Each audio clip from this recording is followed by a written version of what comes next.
Notre chronique Nos amis les bêtes avec notre éducateur canin Lévi Zohar. Vous allez bien, Lévi? Ça va, merci. Alors, on peut vous retrouver aussi sur la page Facebook Linné et Laki, Lévi. Et puis, alors, chaque mois, vous nous proposez, vous faites gagner des lots à nos téléspectateurs. Et cette fois encore, voilà ce qu'on peut gagner. Alors, des jeux pour animaux, c'est ça? Oui, c'est ça, des jeux d'occupation. Des jeux d'occupation pour les animaux. Et puis alors, une nuitée dans un endroit assez sympathique. C'est à Bémé, dans l'Aisne. Oui, c'est ça, la ferme des logis qui a eu le plaisir, enfin le privilège, en tous les cas, l'honneur de me donner ce cadeau et à faire gagner justement pour nos téléspectateurs. Voilà, 2 lots à gagner. Mais pour ça, il faut répondre à une question suite à notre chronique. Et donc, le thème de cette chronique, ce sont les idées reçues qui ont la dent dure envers les animaux. Bien sûr, tout à Alors, fait. on va commencer avec plusieurs questions et vous allez nous expliquer tout ça. Alors, est-ce que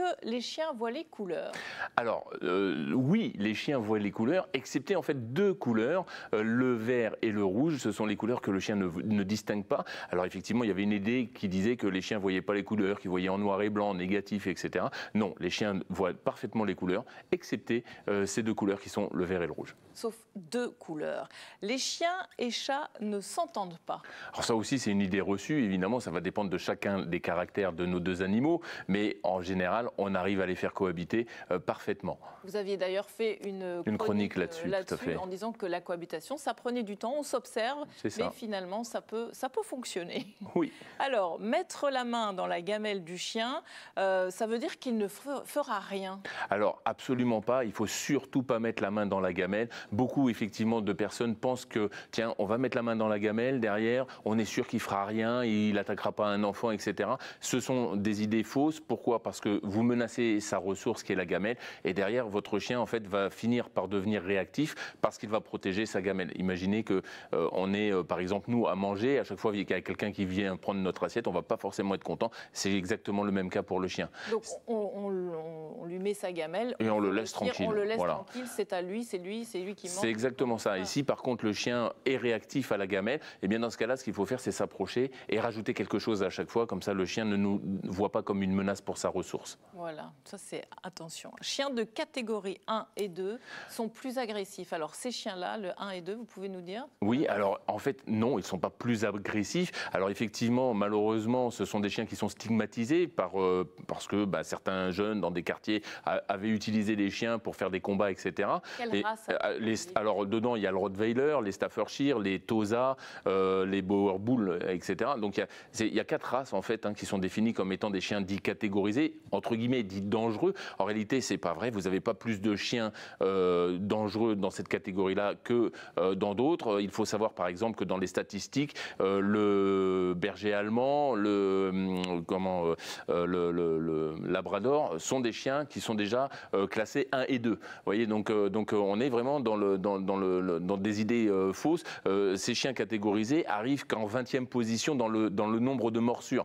Alors effectivement, ils sont moins nombreux, mais toujours est-il que vous avez par exemple des chihuahuas qui mordent beaucoup plus que ces chiens-là. Évidemment, comme c'est des chihuahuas, ils sont moins déclarés. D'accord, ok. Alors, un chien qui remue la queue est content?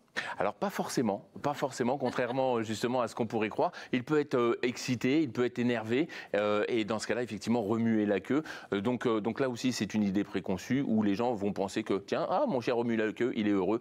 Pas du tout, pas toujours, en tous les cas.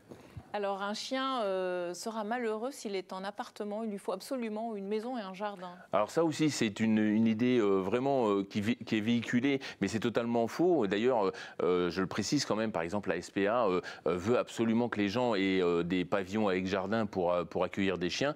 Sachez qu'un chien qui est en appartement est beaucoup plus heureux. Pourquoi? Parce que les propriétaires ont une obligation, forcément, c'est de le sortir. Voilà, or, quand on a un jardin, voilà, exactement. Et les gens pensent que quand on a un jardin, ça suffit aux chiens. On avait fait d'ailleurs un petit peu. Mais les chiens sont plus heureux, effectivement, quand ils sont amenés à sortir qu'à être dans un jardin où ils s'ennuient, en fait. Donc, même si on a un jardin, on sort le chien, on va se balader avec lui. Exactement. Et notre propos la dernière fois aussi. Alors, la truffe tiède, Oui. Ça veut dire que le chien est malade. Eh bien, pas du tout. En fait, on ne mesure pas la température d'un chien par sa truffe. Le vétérinaire pourra vous le dire. Il suffit de prendre un thermomètre, alors idéalement ce qu'on appelle un thermomètre à gros bulbe, qu'on place gentiment dans l'anus du chien et on va vérifier effectivement sa température, qui est de l'ordre évidemment de, pour eux c'est 38,4 à 39. Voilà, il ne faut pas que ça dépasse. Voilà, il faut pas que ça dépasse cette température. Et donc absolument pas. La truffe n'a rien à voir. Ok, alors un chien qui goûte le sang deviendra agressif après? Bah, pas du tout, pas du tout. En fait, là aussi, c'est une idée reçue. Il y a beaucoup de gens qui vont dire: ah, mon chien, il a mordu, par exemple, je sais pas, il a tué un lapin. Ah, ça y est, il va devenir méchant, etc. Non, absolument pas. Vous avez des chiens aujourd'hui qui sont nourris au barf, donc c'est l'aliment naturel, hein, de la viande crue, etc. Et donc, il n'y a aucun problème là-dessus. Ce sont des chiens qui sont très équilibrés. Donc, un chien qui a goûté au sang ne devient pas dangereux. Voilà. Et chien de refuge, chien à problème? Eh bien, pas du tout. C'est pas parce que le chien est en refuge qu'il a effectivement un problème. Vous avez bon nombre de chiens qui ont été récupérés alors par maltraitance, d'autres parce que le propriétaire eh bien, est décédé, d'autres parce que le propriétaire est hospitalisé et que finalement il ne peut pas s'en occuper, donc on récupère le chien. Vous avez des chiots, vous avez tout âge de chiens et ce ne sont pas forcément des chiens à problème. Ça représente moins de 1% les chiens à problème au sein des refuges. Donc vous voyez, vous pouvez y aller. Allez vous chercher un chien là-bas, ça fera des heureux. Ça fera des heureux, effectivement. Merci pour toutes ces idées préconçues qu'on a démontées aujourd'hui. Alors, la question, attention, c'est maintenant. Alors, voici, est-ce que les chiens voient les couleurs? Voilà, donc on attend votre réponse sur la page Facebook Wéo à partir de 15h. Et pour remporter, effectivement, une nuit pour deux à Bémé dans l'Aisne. Et puis, ces jeux pour les chiens. Voilà, merci beaucoup, Lévi, pour ces chroniques. Là, on fait une petite pause pour cet été. On se retrouve à la rentrée. Merci beaucoup. Merci beaucoup. Au revoir.